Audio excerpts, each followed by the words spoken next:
መንስኤው ምንድነው? ምን ተሰራ የሚለው በተወሰነ ደረጃ ለመዳሰስ እሞክራለሁ። ኢትዮጵያ ውስጥ የሰላም እጦት በቀጣይነት እየተጋጨን በየተራ እየተጋጨን እንድንኖር ያደረገን ምክንያት አንደኛው ከጥንት የተጣባን ያልተላቀቀን ማንኛውንም የሀሳብ ልዩነት በኃይል የመፍታት ልምምድና ባህል ነው። ባልና ሚስት ሲቀያየሙ በኃይል፣ አባትና ልጅ ሲቀያየሙ በኃይል፣ ጎረቤት ሲቀያየም በኃይል፣ የፖለቲካ ሰዎች ሲቀያየሙ በኃይል ችግር መፍታት፣ ንግግር አለማስቀደም። ይሄ አንዱ ከጥንት የተጣባን በሽታ ነው። ሁለተኛው ያልተላቀቀን ላለፉት 100 ምናምን ዓመታት በሞደርን የኢትዮጵያ ታሪክ ውስጥ በየዘመናት ከኛ ጋር የተጓዘው ደግሞ የባንዳነት አመል ነው። በአድዋ ስንዋጋም በሌሎቹም ጊዜያቶች ያልተላቀቀን የባንዳነት አመል። በእርግጥ ባንዳነት ያቆስላል እንጂ አይገልም። ብዙ ባንዳዎች በተደጋጋሚ ኢትዮጵያን አቁስለዋል፣ ማጥፋት ግን አልቻሉም። ሶስተኛው ችግር የጠላቶቻችን ዘመን የማይሽረው ጊዜ የማይገታው ያልተቋረጠ ስጋት። ኢትዮጵያ ያደገች ለታ፣ ኢትዮጵያ ስትበለጽግ፣ ኢትዮጵያ ሀያል ጀግና ሕዝብ ያላት ሀገር ቀና ካለች ችግር ነውና ሳትነሳ እዛ እናስቀራት የሚለው የአንድ ዘመን አለን ያልተቋረጠ ስጋትና ኢንቨስትመንት። እነዚህ ሶስት ጉዳዮች ይመጋገባሉ። ጠላት አለ፣ ስጋት ስላለው ኢንቨስት ማድረግ ይፈልጋል። ቀጥታ የሚቀጠር ባንዳ አለ፣ አመል ነው አይለቅም። ያ የሚቀጠር ባንዳ ከተቀጠረ በኋላ በኃይል ችግር የመፍታት ልምምዳችን ደግሞ ባህላችን ደግሞ አለ። ይመጋገቡና በዘመናት መካከል የኢትዮጵያን እድገት እየገቱ የኢትዮጵያን ዜጎች በአብሮነት የመኖር የማደግ ፍላጎት እየተቃረኑ ከኛ ጋር ለመኖር ችለዋል። በሀገር ውስጥ ያለው ባንዳ የቤቱን ምሰሶና የቤቱን የቀለም አይነት መለየት ከመቸገር ይመጣል። የዚህ ቤት ቀለም በአንዳንዶቻችን እይታ ነጭ መሆን አለበት፣ በአንዳንዶቻችን እይታ ቢጫ መሆን አለበት፣ በአንዳንዶቻችን እይታ ቀይ መሆን አለበት። ልንከራከር እንችላለን። የዚህ ቤት ቁመና በሚወስነው ምሰሶ ላይ ግን ሁላችንም የጋራ አቋም ከሌለን በቀር ምሰሶውን አፍርሰን ስለ ቀለም ብንጨቃጨቅ ግድግዳ በሌለበት መዳረቅ ነው የሚሆነው። የኢትዮጵያን ኤግዚስተንስ የኢትዮጵያን ሕልውና በሚገዳደር ጉዳይ ላይ መቆም የፖለቲካ ስብዕና አያሰጥም። ምክንያቱም የፖለቲካ ስብዕና ምን አይነት ስርዓት፣ ምን አይነት ቀለም በሚለው መጨቃጨቅ እንጂ እንደ ሀገር ኤግዚስት ማድረጋችንን ጥያቄ ውስጥ የሚያስገባ መሆን የለበትም። ይሄ ይምታታና የቤቱ ቀለም ይቀየር የሚሉ ሰዎች የቤቱን ምሰሶ ከሚያፈርሱ ሰዎች ጋር አብረው ይቆማሉ። ለምሳሌ የትኛውን ቦታ የሚታጠቅ ሰው ብልጽግና ይውደቅ፣ እኔን እንኳን ብዙ አልጨከኑብኝም፣ አፈጉባኤው ይውደቁ ይሉ ይችላሉ። ነገር ግን ኢትዮጵያ ትውደቅ ከተባለ መጥተው ምን ላይ ይቀመጣሉ ነው። ፓርቲዎች እንዲቀያየሩ፣ ግለሰቦች እንዲቀያየሩ መጠየቅና የኢትዮጵያን ኤግዚስተንስ ጥያቄ ውስጥ ማስገባት የራስ እግር ላይ እንደመተኮስ ማለት ነው። ጠላቶቻችን ጉዳያቸው ማን ተቀመጠ አይደለም። በሚኒሊክ ጊዜም ነበሩ፣ በጃንሆይ ጊዜም ነበሩ፣ በየዘመናት ነበሩ፣ አሁንም አሉ፣ በሚቀጥለው ይኖራሉ። ቋሚ ፍላጎታቸው ምሰሶ ማፍረስ እንጂ የቀለም ጉዳይ አይደለም። የባንዳዎቹ ችግር የቤቱን ቀለም አይነት ለመወሰን የሚደረግ ትግልን ምሰሶን ከማፍረስ ጋር መቀላቀላቸው። ይሄ መማር ለሚፈልግ ሰው ታሪካችን ጥሩ አስተማሪ ነው። አባቶቻችን ተፈትነዋል። አስደማሚ ገድል ፈጽመው ደግሞ ለትምህርት የሚሆን ነገር ጥለውልን አልፈዋል። ለምሳሌ ደጃች ባልቻ አባነፍሶን ውሰድ። ባልቻ አባነፍሶ በሚኒሊክ ዘመነ መንግስት ስመጥር ጀግና አርበኛ፣ በአድዋ ድል ውስጥ ከፍተኛ ሚና የነበራቸው የጦር አዋጊ ናቸው። ጃንሆይ ሲመጡ አልተግባቡም። አሁን እኛ እንደማንግባቡ አልተግባቡም። የጃንሆይ መንግስት ግዞት ጣላቸው። ከሲዳሞ ገዢነት አንስቶ ግዞት ጣላቸው፣ እስረኛ አደረጋቸው። በስተርጅና በግዞት ሳሉ ጣሊያን ድጋሚ መጣ። አድዋ ሄደው የተዋጉ ጀግና ድጋሚ ሲመጣ ሊያባብል ሲሞክር እኔ ጸቤ ከጃንሆይ እንጂ ከኢትዮጵያ አይደለም፣ ኢትዮጵያን ከሚወር ጋር አልቆምም ብለው በሁለተኛው ወረራ በስተርጅና ተዋግተው ሞቱ። እሳቸው የሉም። ገድላቸው፣ ታሪካቸው ግን ለሁላችን ትምህርት መሆን አለበት። ሊጋባው በየነ ወይም ደጃዝማች በየነ እንደማገኘው በሚኒሊክ ጊዜ በጣም ስመጥር ሰው ነበሩ። የወላይታ ገዢም ነበሩ። በጃንሆይ ጊዜ አልተግባቡም፣ ግዞት ተጣሉ። ግዞት መጣል ብቻ ሳይሆን አንዳንዴ አፍላፊ ተናግረዋል ተብለው በአለንጋም ተገረፉ። ያኝ ትልቅ ሰው ያኝ አርበኛ በግዞት ሳሉ ጣሊያን ሲመጣ እኔ ጸቤ ከጃንሆይ እንጂ ከኢትዮጵያ አይደለም ብለው ሁለተኛው ጦርነት ሰሜን እየተዋጉ ነው የሞቱት። ለእኛ መጽሐፍ አያስፈልገንም። አባቶቻችን ተገልጠው የሚነበቡ ገድል ሰሪዎች ናቸው። እነዚህ ጀግኖች ሀገራቸውን ያስቀደሙት እንደ ዛሬ የፖለቲካ ፓርቲ ኖሮ ግድ የለም ያኛው ፓርቲ ባይመቸኝ ከዚህኛው ጋር እታገላለሁ በሚል አይደለም። ፖለቲካ ፓርቲ ይባል የለም፣ ድፍን ነው፣ መንገዱም የለም። ግድ የለም በሚቀጥለው ምርጫ እወዳደራለሁ በግልም ቢሆን እስከ ምርጫ ልታገስ ለሀገር ብሎ እንዳይባል ምርጫ የሚባል ነገር የለም። ምርጫ የሚቀር ግድ የለም። ኢንክሉሲቭ ናሽናል ዲያሎግ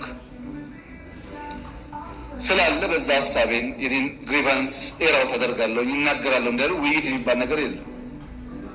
ግድ የለም ሚዲያ ሶሻል ሚዲያ እንዳይሉ ሚዲያ የለም። ብዙ አማራጭ የላቸው። ምርጫቸው ግን የኢትዮጵያ ሕልውና፣ የኢትዮጵያ ኤግዚስተንስ፣ የኢትዮጵያ ምሰሶ ነው። አሁን ያሉ ሰዎች የበጎች ጸብ ለነብሩ እንደሚመች ነብሩ ሁልጊዜ የሚፈልገው በጎችን አጋይቶ በዛ ግርግር ውስጥ መጠቀም መሆኑን መገንዘብ እስካልቻሉ ድረስ ጥፋት ይመጣል። እዚህ ውስጥ ብዙ ጉዳይ ተነስቷል። ለምሳሌ የእኛንና የኤርትራን ጉዳይ ላንሳ። አንዳንድ ሰዎች በኢትዮጵያና በኤርትራ መካከል ችግር የተፈጠረው የኢትዮጵያ መንግስት የቀይ ባህር ጥያቄ ስላነሳ ነው ብለው ይላሉ፣ ያስባሉ፣ ይተነትናሉ። ግን አይደለም። ኤርትራ ከተፈጠረች ዘመን ጀምሮ በኢትዮጵያ መንግስትና በኤርትራ መካከል ኢሹ ነበረ፣ ታውቃላችሁ። እኛ ከመጣን በኋላ አያስፈልግም ይቅርብን ብለን ሞክረናል። 5 ዓመት ለምነናል። ጸቡ የተጀመረው ብዙዎች እንደሚያስቡት የቀይ ባህር ጉዳይ ሲመጣ አይደለም።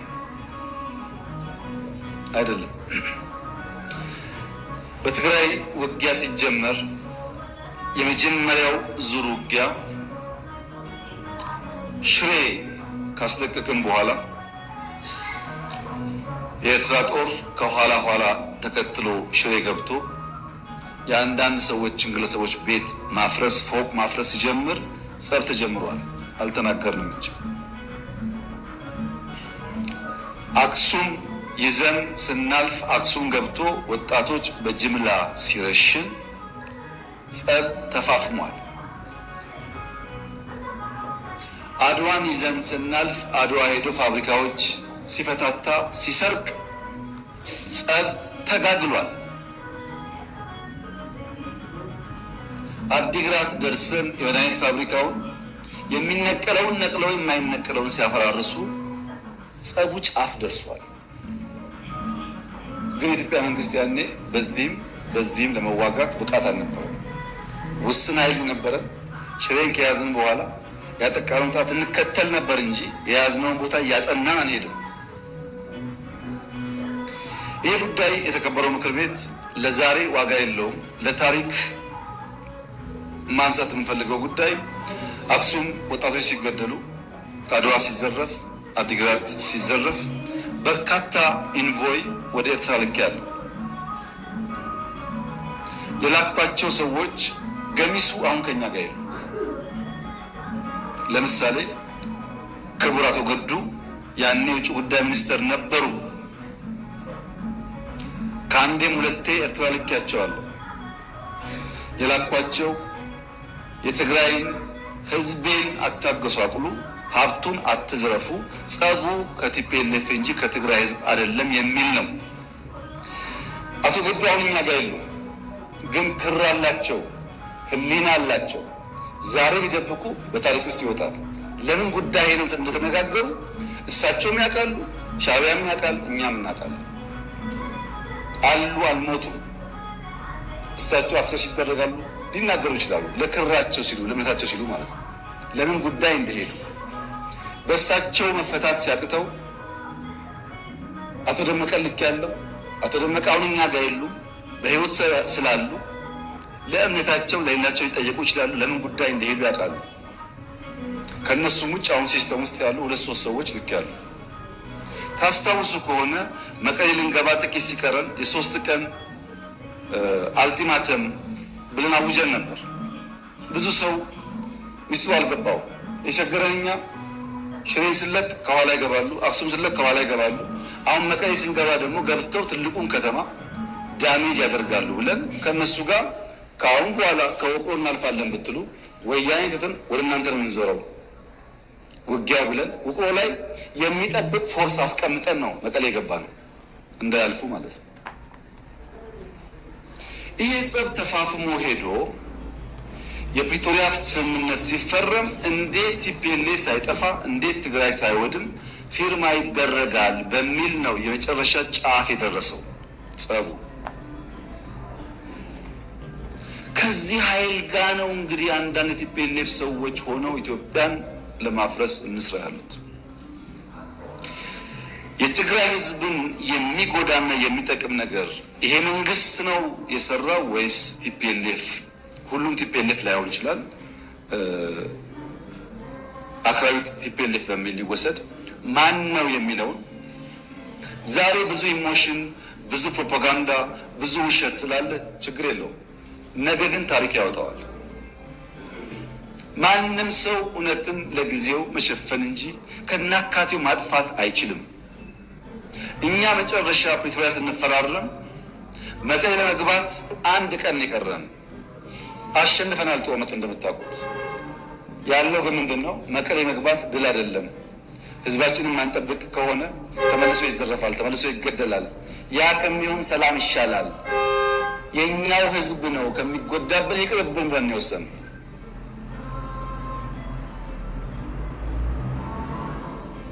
ዛሬ የቲፒኤልኤፍ አንዳንድ ሰዎች ያላቸውን አቋም ሳይ ምን ያክል ህዝባቸውን እንደሚጠሉ፣ ምን ያክል የህዝባቸው በደል እንደማያማቸው ነው የሚገባኝ። ድሮም ብያለሁ፣ አሁን ደግማለሁ። እኛ እውነት ስላለ በቅንነት ለህዝባችን ማገልገል ስለምንፈልግ ቲፎዞ ባይጮህ፣ ሶሻል ሚዲያው ባይጮህ፣ አክቲቪስቱ ባይጮህ፣ እውነተኛው ፈራጅ ግን ስለሚያይ ማንም አያሸንፈም። ማንም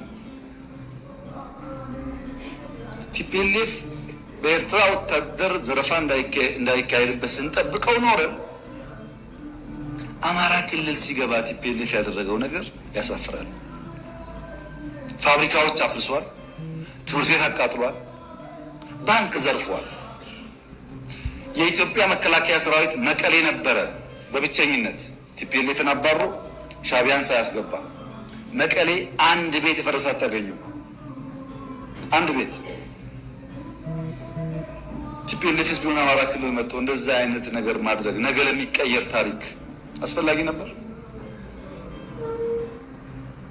እንደዚህ ያለው ኢትዮጵያን ያላስቀደመ ለጊዜ ድል፣ ለጊዜ ሳውንድ ባይት፣ ለሚዲያ ጨዋታ የሚደረግ የፖለቲካ ስብዕና በዘላቂነት በራሳችን ሕዝብ ላይ ጉዳት የሚያመጣ ብቻ ሳይሆን በታሪክ መነጽር ሊገባው በየነን ዛሬ ታሪክ እንዳነሳቸው በታሪክ ውስጥ ይነሳል። ታሪክ አያዳላም። ምን አይነት የፖለቲካ ስብዕና ነው የተገነባ ያለው ያላችሁ እንደሆነ ፈረንጆች ዴማጎግ ይሉታል። ዴማጎግ ፖለቲካል ካራክተር ያላቸው ሰዎች ወደ ፖለቲካ ሊደርሺፕ ሲመጡ የሚያስቀድሙት ምክንያት ሳይሆን ኢሞሽን። ለምሳሌ የወልቃይትን ጉዳይ እንዴት እንደምንፈታ በህገ መንግስት አግባብ ብለን ከተስማማን በስተቀር ከተስማማን በኋላ ወልቃይት ካልተመለሰ ተስማምተው ፈርመዋል እኮ። ይሄ ዴማጎግ ነው። በትንሽ ስሜት ህዝብን ለመቀስቀስ የሚደረግ ነገር ማለት ነው። ዴማጎገሪ ቀላል መፍትሄ የሚፈልገው ዘላቂ መፍትሄ ላይ አያተኩርም። ቀላል መፍትሄ መፈክር፣ በመፈክር ለውጥ ይመጣ ኖሮ ባለፉት 50 ዓመታት እንደ ኢትዮጵያ መፈክር አውጪ እኮ አልነበረም። በመፈክር አይደለም ለውጥ የሚመጣው። ይሄ ዴማጎገሪ አደገኛ ነገር ነው። ተቋም ማፍረስ፣ ከፋፋይ ሀሳቦች፣ ትረስት ማጥፋት የመሳሰሉ የዴማጎግ ካራክተር ያላቸው ፖለቲካል ፐርሰኔል የሚከተሉት መንገድ ነው ኢትዮጵያ ውስጥ ያለውን ጉዳይ እያፋፋመ ያለው። በዘላቂነት ድል ያመጣሉ ወይ? በፍጹም። ለምን? ፕራግማቲስት አይደሉም። ፕራግማቲስት ማለት በየቀኑ ያለችውን እድል በመልካምነት የሚጠቀም ማለት ነው። ለምሳሌ ቅድም አንድ ወንድሜ ሲያነሱ የሚሰራው ቤት ለሀብታም ብቻ ነው አሉ። እኔ ያዋሪ የሰራሁት ለሀብታም ነው። ይሄ ዴማጎግ ነው። እፍታ መውሰድ ነው። ፋክት አይደለም። መጥፎ ባህሪ ነው። ባይዘው ፋክትን እውነትን ዲናይ ማለት ጥሩ አይደለም። አርሶ አደር ይቀየር ብለን በየመንደሩ ያያችሁ በቲቪ የሰራ ነው ቤት የሚባል ያልነበራቸው ሰዎች ሽንት ቤትና ቤት፣ ሶፋ፣ ቲቪ ይኖራቸው ማድረግ ለሀብታም አይደለም። ስንት ሀብታምስ ኢትዮጵያ ያለና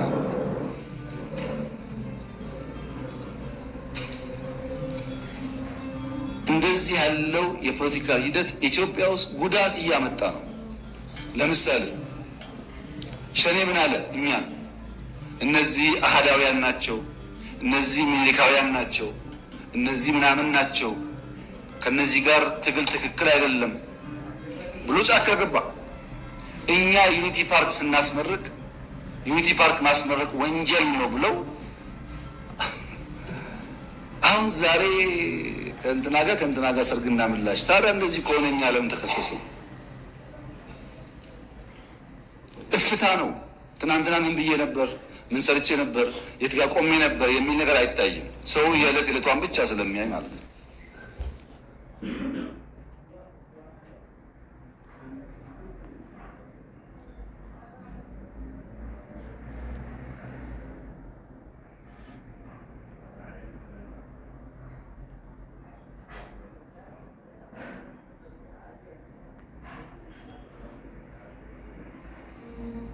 ይሄ ዴማጎገሪ የተጠናወተን ያለ ባህሪ የኢትዮጵያን ፖለቲካ በከፍተኛ ደረጃ የሚያዛባና ጉዳት የሚያመጣ ነው።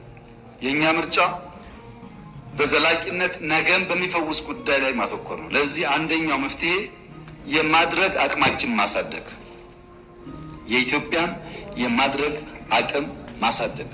በምን? በኢኮኖሚ እድገት፣ በተቋም ግንባታ። ክቡራትና ክቡራን፣ ከዚህ ለውጥ ጊዜ ለውጡ ሲመጣ የኢትዮጵያ አየር ኃይል አንድ ቢጫ ሄሊኮፕተር ብቻ ነው አየር ላይ ማብረር የሚችለው። የተቀረው ግራውንድ ሆኗል። ዛሬ በተለያየ ስም የሚጠሩ ከ100 በላይ አውሮፕላኖች የኢትዮጵያ አየር ኃይል አሉ። ከ100 በላይ ሰምታችኋል። ከ100 በላይ። ለምንድን ነው ተቋምን ገነባው ያላችሁ እንደሆነ ባንዳው ከማቁሰል አያልፍም። ዝግጅቱ ለቁስል ሳይሆን ምሰሶ የሚገዳደሩ ኃይሎች ከመጡ ኢትዮጵያን ለማጽናትና ለማስቀጠል ነው።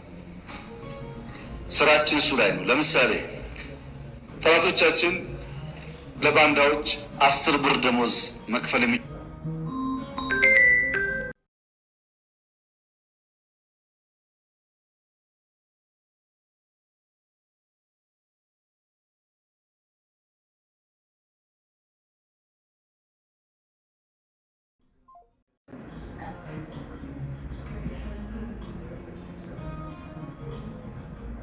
ችሉ ከሆነ እኛ ለኢትዮጵያ 100 መክፈላችንን ማረጋገጥ አለብን።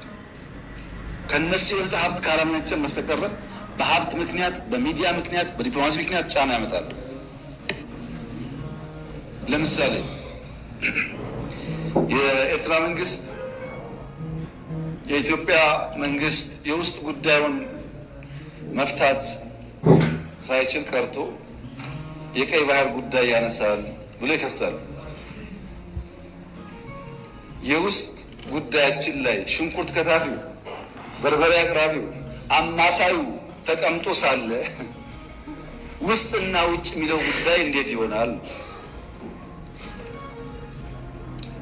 መብቃት ነው መፍትሄው። አሁን ለዚህ ምክር ቤት ማረጋገጥ የምፈልገው ኢትዮጵያን መጉዳት የሚፈልጉ ኃይሎች አሉ። ገንዘብ ፋይናንስ ያደርጋሉ። እመኑኝ ግን ኢትዮጵያን አይችሏትም። አልፈን አልከሱ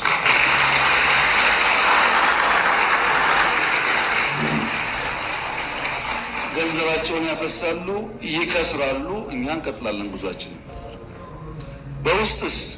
በውስጥ የውይይት በር ክፍት ማድረግ አለብን። ዛሬ ባንዳ የተባለ ሰው፣ ዛሬ ከኢትዮጵያ ተቃርኖ የቆመ ሰው ልብ ገዝቶ በቃኝ ካለ ሁሌ ክፍት መሆን አለብን። ቂም መያያዝ አያስፈልግም። የግል ጉዳይ አይደለም፣ የሀገር ጉዳይ ስለሆነ አንዳንዱ ተሳርቦ ሊሆን ይችላል፣ ጎርቶ ሊሆን ይችላል። ልቤ ታድሷል፣ አእምሮዬ ተቀይሯል ካለ በራችን ክፍት መሆን አለበት። ይቅር ለማለት አላደረግንም። እኛ ይሄ ከእስር ቤት ጀምሮ ስንቱን ለይተው ነው። ለምን? ኢትዮጵያ አንተኛ ጉዳያችን ስም አይደለም፣ ጉዳያችን ስድብ አይደለም። ኢትዮጵያን የሚጠቅም እስከሆነ በይቅርታ ለማለፍ ዝግጁዎች ነን። በዚህ ደግሞ በጣም በርካታ ሰዎች በአፋር፣ በቤኒሻንጉል፣ በኦሮሚያ፣ በአማራ በጣም ብዙ ሰው እየተመለሰ ነው። መመለስ እኮ ፋሽን ነው። ድሮ መውጣት ፋሽን እንደነበረው መመለስ ፋሽን ነው።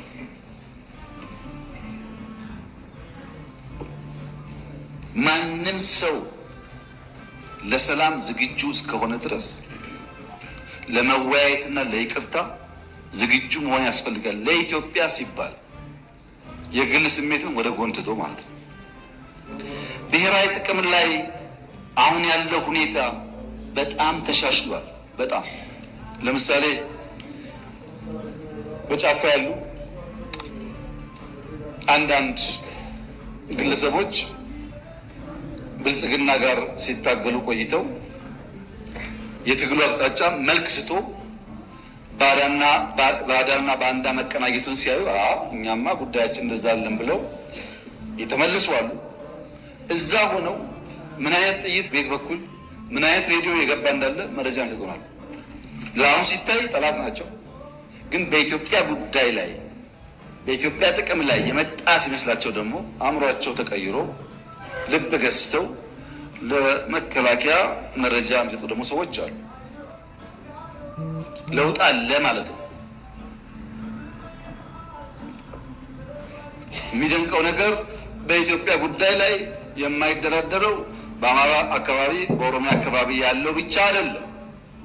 በትግራይ አካባቢ ያለውም ወታደር ለትግራይ ጥቅም ነው እንጂ ነው የሚሞተው ኢትዮጵያ መጉዳትም አልፈልግም ብሎ የሚቆመው ኃይል ቀላል ቁጥሩ ቀላል አይደለም። ይሄ በብሔራዊ ጥቅም ላይ ያለ አንደርስታንዲንግ እና መግባባት እየተሻለ እንደመጣ ያመለክታል። መፈናቀል በሚመለከት ኢትዮጵያውያን በፈለጉት ከባቢ በሰላም ሰርተው መኖር ህገ መንግስታዊ መብታቸው ነው። ማንም ይሰጣቸው ሊከለክላቸው ጉዳይ አይደለም፣ መብት ነው። የተፈናቀሉ ሰዎች መመለስ ይፈልጋሉ። ቀድሞ የነበሩበት ከባቢ ይምጡልን ይላል። ማን የያዛቸው ነው ጉዳይ። ለምሳሌ ጦርነት ሲጀመር ትግራይ ከኢሉባቦር ሸሽተው ትግራይ የሄዱ ሰዎች ነበሩ፣ አርሶ አደሮች።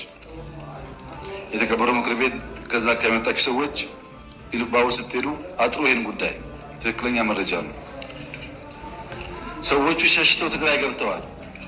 ኢሉባቦር ያሉ አርሶ አደሮች ከነሱ ማሳ ቡና ለቅመው ሽጠው ገንዘቡን በአካውንታቸው ያስገባሉ። ሰዎቹ የሉ ከእርሻቸው ላይ የተመረተ ምርት ሽጠው ገንዘቡን ራሳቸው አካውንት ያስገባሉ። ሰዎቹ የኛ ሰዎች በሌለንበት ሰርተው አካውንታችን እያስገቡ ነውና በቃ እንመለስ ብለው ተመልሰው ኢሉባቦር አለው እየኖሩ ነው። በራያ አይታችኋል፣ ሰው ተመልሷል፣ እየኖረ ነው። በጸለምት አይታችኋል፣ ሰው ተመልሷል፣ እየኖረ ነው። ብዙ ኦሮሚያ አካባቢ ተመልሷል፣ እየኖረ ነው። የቸገረን አሁን ወልቃይት አካባቢ ሊፈታ ያልቻለው ጉዳይ ልክ ገበሬ ዘር ዘርቶ ከዝናብ በኋላ ምርት እንደሚጠብቀው አምኖ ዘር ዘርቶ ከሆነ ወራት በኋላ የተሻለ ያፍራል ብሎ እንደሚጠብቀው ስደት፣ መፈናቀል፣ ስቃይ ዘርተው ከሌሎች ኃይል እርዳታ የሚጠብቁ ሰዎች አሉ። ስቃይ ዘርተው፣ መከራ ዘርተው፣ ችግር ዘርተው የተፈናቀልን አትሄድም ብለው ይዘው ማለት ነው። ተፈናቃይ ያልተመለሰበት አካባቢ ሰው እንዳይመለስ ለፈለገ ሳይሆን ሰዎቹ መመለስ ስለማይፈልጉ ሳይሆን ተፈናቃይን መያዣ ያደረገ ፖለቲካ ኢትዮጵያ ውስጥ በመኖሩ ነው። ልክ መንገድ ላይ ስትሄዱ የኔ ብጤዎች ልጆቻቸውን መለመኛ እንደሚያደርጉት ልጆቻቸውን ታቅፈው ይለምኗቸዋል። ብር ስጧቸው፣ ልጃቸውን ተቀበል ይላሉ። ከተቀበሉና ከሄዱ በኋላ ወዲያው ይቀበሏቸዋል። ታውቃላችሁ፣ የእነሱ ስራ ከሰጪው ተቀብሎ ማቀበል ብቻ ነው። ያ ገንዘብ ምን ላይ እንደሚውል አይወስኑም። የኔ ቢጤዎች ልጆቻቸውን መለመኛ እንደሚያደርጉት አንዳንድ ፓርቲዎች ተፈናቃይን የራስ ህልውና ማቆያ ያደርጓቸው። ይህን ለማሻሻል ብዙ ሙከራ ተደርጓል። ብዙ ስራ ተሰርቷል። የወልቃይት አካባቢ ነዋሪዎች ከትግራይ የሚፈናቀሉ፣ ከወልቂጤ የሚፈናቀሉ፣ ከአሶሳ የሚፈናቀሉ ወልቃይት በሰላማዊ መንገድ መኖር 100% መብታቸው። ይሄ የፌዴራል መንግስት በጽኑ የሚያምነው ጉዳይ ነው። ነገር ግን ወልቃይትን በሚመለከት ሁላችሁም ታውቃላችሁ፣ ሚስጥር አይደለም። የይገባኛል ጥያቄ በአማራና በትግራይ ክልል ለረጅም ጊዜ ቆይቷል። ሁለቱም ክልሎች ማስረጃ አስደግፈው ተቀባይነት ይኖረው አይኖረው ይሄ ቦታ ይገባኛል ይላሉ። ፌዴራል መንግስት እያለ ያለው ሰው አይፈናቀል፣ ባለበት ይመለስ፣ እራሱን ያስተዳድር፣ እራሱ ይወስነው ነው። አንድ ሰው እዚህ ተቀምጦ ከሚወስን በሪፍረንደም በህጉ አግባብ ይወሰን ነው። ለምን ማን መወሰን ይችላል? አሁን በዛ ህዝብ ህልውናና መሻት ላይ ማን ከእናንተ መካከል መወሰን ይችላል? ራሱ ህዝቡ ቤቱ ገብቶ በሰላም ኖሮ እኔ ልተዳደር የሚገባኝ እዚህ ወይም እዚያ ነው ካላለ በቀር የትኛው ባለስልጣን ነው በቃ የሚገባ እዚህ ነው ብሎ መወሰን የሚችለው? ይሄው ባለፉት ዓመታት በዚህ ምክንያት የወልቃይት ህዝብ እንደ የትኛውም ኢትዮጵያዊ የሚገባውን በጀት ማግኘት ሲገባው ትምህርት መደገፍ ሲገባው፣ ጤና መደገፍ ሲገባው ፌዴራል መንግስት ማገዝ የሚገባውን ነገር ሳያግዘው እንዲቆይ ያደረገው ጉዳይ ይሄ ጉዳይ በሰላም ሊፈታ ይሻላል፣ ሁለት ወንድማማች ህዝብ በሚያባላ መንገድ ሊፈታ አይገባውም ከሚል ጽኑ እምነት ነው። እኔ አልወስንም የወልቃይትን ጉዳይ ተስፋ አድርጋለሁ። እናንተ አትወስኑ። የሚወስነው የዛ አካባቢ ህዝብ ነው። ለዚያ ፓርቲዎች አስቻይ ነገር መፍጠር የሚጠበቅባቸው ይመስለኛል። ነገር ግን ከትግራይ ሰው ተፈናቅሎ አማራ ክልል፣ ኦሮሚያ፣ አዲስ አበባ አይኖርም ወይ ያላችሁኝ እንደሆነ በትግራይ ውጊያ የተሳተፉ ወታደሮች የትግራይ ህዝብ አይደለም የተሳተፉ ወታደሮች አሁን ጫካ ብትሄዱ ስራ ላይ ናቸው። ፕሮጀክት ይሰራሉ። ወታደሮች አዲስ አበባ ውስጥ ሞልተዋል፣ አርባ ምንጭ ሞልተዋል፣ ሐዋሳ ሞልተዋል። ሀገራቸው ነው። በሌላውም አካባቢ ይሄ የአጭር ጊዜ ድልን ታሳቢ ያደረገ በዘላቂነት ህዝብ የሚጎዳ ነገር ማድረግ ተገቢ አይመስለኝም። በእኛ በኩል የወልቃይት አካባቢ ነዋሪዎች የተፈናቀሉ ዛሬ ከሰዓት እንኳን ቢመጡ እንቀበላቸዋለን። የኢትዮጵያ መንግስት አቅም በፈቀደ መጠን ኑሯቸው እንዲመቻች እናግዛለን። ጸለምት እንደሆነው፣ ራያ እንደሆነው፣ አዲስ አበባ እንደሆነው፣ ኢሉባቦር እንደሆነው እናደርጋለን። ሌላው ጉዳይ ግን በህዝበ ውሳኔ ሊፈታ ይገባዋል። ይሄ ዲሞክራሲያዊ አካሄድ ብቻ ሳይሆን ህገ መንግስታዊ ነው። ህገ መንግስቱ ባለበት ሁኔታ ውስጥ ያንን ጥሶ መወሰን ለአንዳንዶቻችን የሚቻለን አይመስለኝም። በዚህ አግባብ ቢታይ መልካም ነው። ፕሪቶሪያ ፍቱን መድኃኒት ነው። ቅድም እንዳልኩት አሸንፈን ሰላሙ ይሻላል ብለን ነው የተፈራረምነው።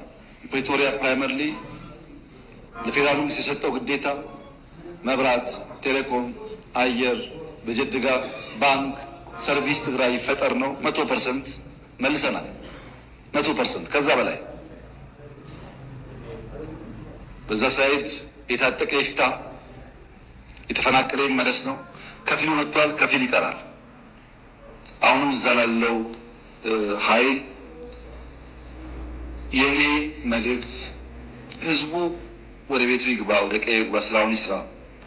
እኛ ፖለቲካሊ እንጨቃጨቅ ስለ ቀለሙ ጉዳይ ህዝብ እያሰቃየን አይሁን የሚል ትግራይ አንጻራዊ ሰላም አለ። እንደምታስታውሱት ከህዝብ ጋር ውይይት አድርጌያለሁ። እኔ ከተለያዩ ወረዳ መጥተው ተወያይተዋል። የሀገር ሽማግሌዎች፣ የፖለቲካ ሰዎች ብዙ ስብሰባ አድርጌያለሁ። የትግራይ ህዝብ ሰላም፣ ልማት ይፈልጋል። የትግራይ ህዝብ አሁን ካለበት ውጥንቅጥና አረንቋ የሚያወጣው እንደ ሌሎች አካባቢዎች ራሱ ተፍቶ ለፍቶ መልማት ይፈልጋል። የትግራይ ህዝብ ከሌሎች ወንድም ኢትዮጵያውያን ጋር በሰላም መኖር ይፈልጋል። ታዲያ ችግሩ ምንድን ነው ያላችሁ እንደሆነ ይሄ ስልጡን ፖለቲካ የሚያውቅ የታገለ ያታገለ ህዝብ መድረክ እንጂ ተዋናይ መሆን አልቻለም። በፖለቲካ ውስጥ መድረክ እንጂ ተዋናይ መሆን አልቻለም። መድረክ ይጫወቱበታል እንጂ አይጫወትም። የትግራይ ህዝብ ከመድረክነት ወጥቶ የፖለቲካ ተዋናይ ለመሆን ራሱን በአዲስ ቲንኪንግ መቃኘት አለበት። ሁል ጊዜ በአንድ አይነት አስተሳሰብ የምንቆይ ከሆነ ብዙ ነገር ብዙ እናደርጋለን። ድሮ አባባል ነው፣ አሁን ይታያል። መቀሌ ባለፉት 3 ዓመታት እንደ አዲስ አበባ፣ እንደ ባህር ዳር፣ እንደ ድሬዳዋ፣ እንደ ጅጅጋ ተሰርታ ቢሆን ምን እንደምታስቡት? ሁሉም እኩል ገበያ ያለው እኩል ድጋፍ አለው። ሀሳብ ከሌለ ግን ጊዜ ካልሰጠን ግን ልማት አይሰራም እና የትግራይ ህዝብ በቀጣይነት የፖለቲካ መድረክ ሳይሆን ተዋናይ እንዲሆን መደገፍ ያለበት ይመስለኛል። በትግራይ ውስጥ ከአንድ በላይ የፖለቲካ ፓርቲዎች አሉ። 5፣ 6፣ 10 ፓርቲዎች አሉ። ችግር የሆነው አብዛኞቹ የትግራይ ፖለቲካ ፓርቲዎች ያሉበትን ደረጃ ማሻሻል አልቻሉም። የትግራይ የፖለቲካ ኃይሎች የአጃቢ ተዋንያን ሚና እንጂ የመሪ ተዋንያን ሚና መጫወት አልቻሉም። አንድ ቲያትር የሚሰራ ሰው ሁል ጊዜ አጃቢ አይሆንም። 5 ዓመት ያጅብና አንድ ቀን መሪ ተዋንያን ይሆናል። መሪ ተዋንያን ወደ መሆን ካላደጉ በቀር አጃቢ ተዋንያን ሆነው ተሰብሰቡና ምርጫ አያስፈልግም ብላችሁ መግለጫ አውጡ፣ ተሰብሰቡና እንደዚህ አድርጉ ከሆነ እዛ አካባቢ ያለው ፖለቲካ እድገት ወደሚፈለገው ደረጃ አይደርስም። ህዝቡ ከመድረክነት ወደ ተዋናይነት፣ የፖለቲካ ፓርቲዎች ከአጃቢ ተዋናይነት ወደ መሪ ተዋናይነት ሲቀየሩ ግን የሰለጠነ ህዝብ ፖለቲካ የሚያቀዝብ ንግግር የሚያቀዝብ ስለሆነ ብዙ ጉዳይ ይቀየራል ብዬ አስባለሁ። እዛ አካባቢ ላለው ኃይል በጣም ቀለል ባለ መንገድ መልሴ አንድ አርሶ አደር በሐምሌ ዶፍ ዝናብ ብቻ ሳይሆን መብረቅ እየጣለ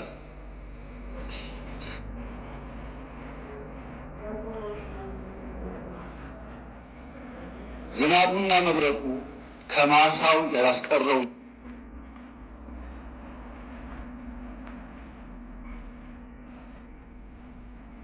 ገበሬ መስከረም ላይ ወፍ ጮኻለችና ወፍ ስለምትጮህ አልወጣም ወደ ማሳ ሄዱ የሚፈራ ገበሬ አይኖርም።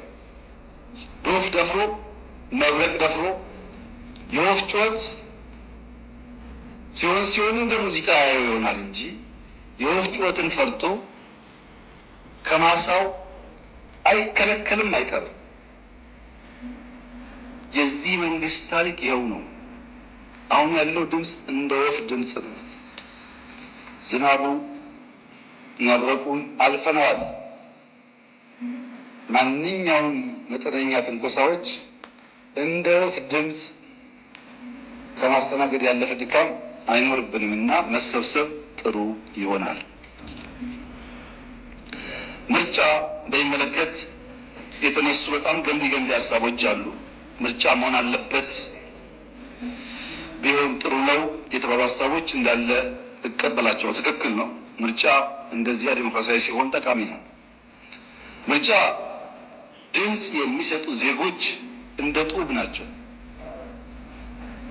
በምርጫው የሚሳተፉ ፓርቲዎች ደግሞ እንደ ማገር ናቸው። በሚሊዮን ጡቦች ከ50 በሚልቁ ማገሮች የሚሰራ ቤት ነው የሚሆነው። በርከት ያሉ ሰዎች ጡባቸውን ካልጣሉ፣ የሚሳተፉ ሰዎች ማገራቸውን ካላኖሩ ጠንካራ ቤት አንገነባም።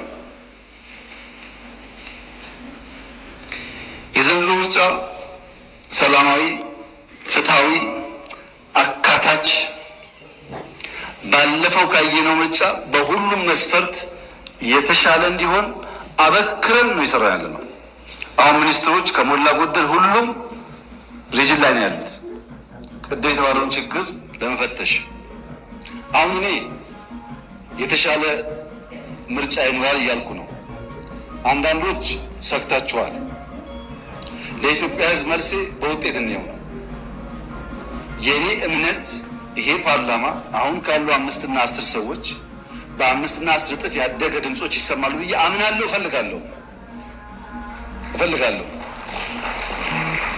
የአንድ ፓርቲ ድምጽ ከሆነ ለኢትዮጵያ አይጠቅማትም።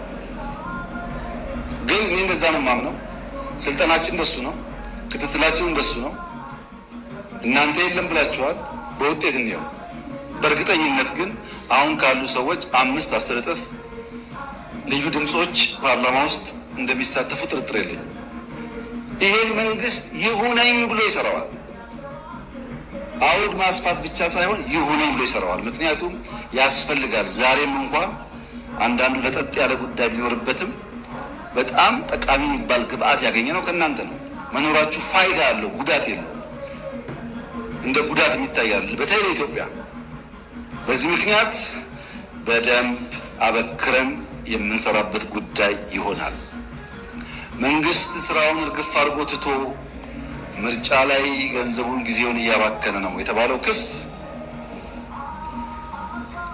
ብልጽግና ደግሞ እኛን የእኛ አባል መሆናችሁን ዘነጋችሁት እንዴ? ምርጫውን እርግፍ አድርጋችሁ ትታችሁ ቀን ከሌሊት ኮሪደር ትላላችሁ፣ ስራ ትላላችሁ ነው እያለ ነው ያለው። የትኛው ነው እውነቱ የሚለውን ለማየት ምክር ቤት አባላት ስትወጡ ዳታ አገላብጡ። የሁሉም አገር እድገት በምርጫ ዓመት ይቀንሳል። በምርጫ ዓመት የመንግስታት እድገት ይቀንሳል። ለምሳሌ የህንድ አምና ቀንሷል። የኛ ከአምናው በልጦ 10.2% ያድጋል ከተባለ የሚሰራ መንግስት አለ ማለት ነው።